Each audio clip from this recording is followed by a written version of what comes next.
I have to make a small correction. I said in the previous video that Con Igulden was at St Bennett's, where I was at Oxford. This was a permanent private hall.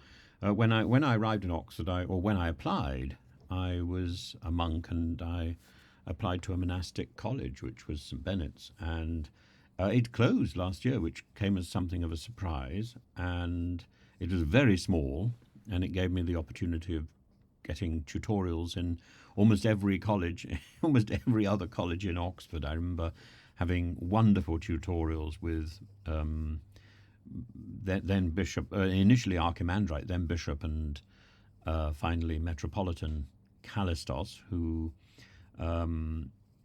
I was very privileged. He would come round for dinner quite often, and I remember on one occasion he asked me if it was true that that I did quite a passable imitation of him, and and I was a little bit surprised that he'd heard, and there was a time when he introduced me in a lecture, and I started to speak, and I don't know whether it was simply the proximity, but people in the front row started to giggle because they told me afterwards that they looked to the bishop and then to me, and they couldn't tell or see very much difference because we had the same vocal inflections and the same gestures, which may well be true.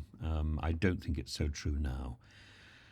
And I remember my first tutor in Oxford was Canon Fenton, who was quite extraordinary, with long white hair, and he just got remarried, and he'd got a very small boy who used to clamber across the sofa as I was sitting on it, trying to read my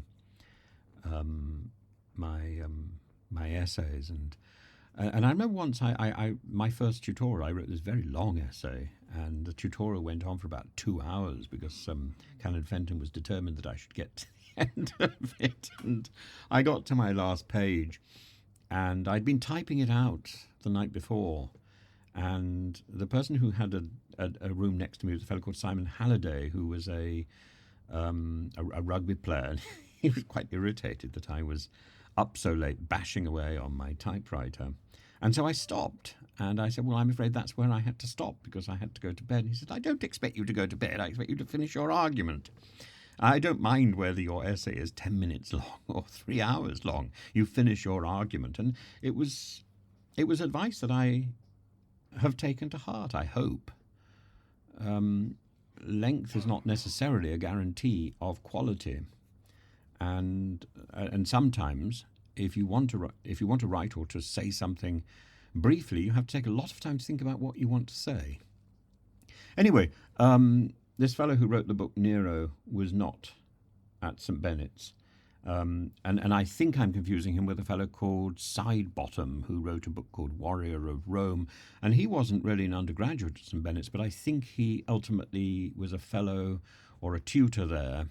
And he had originally come from from Corpus, I think, where he would have been there with Ted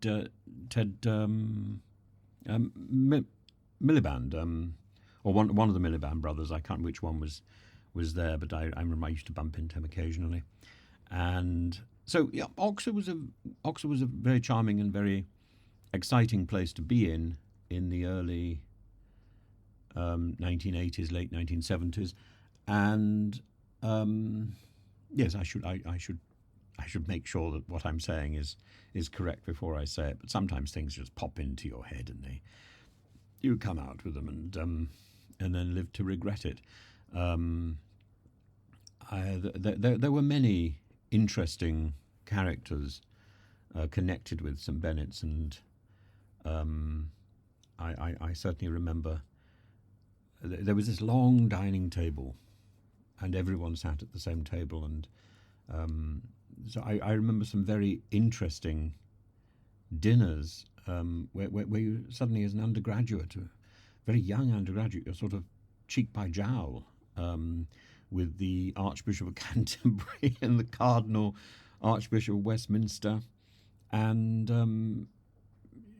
you know, august academics, like the man who won the who ran the 4 minute mile, and you think, I've got to hold my own with these people, whereas all you really want to do is listen and bask in the wonderful conversation, that they're having.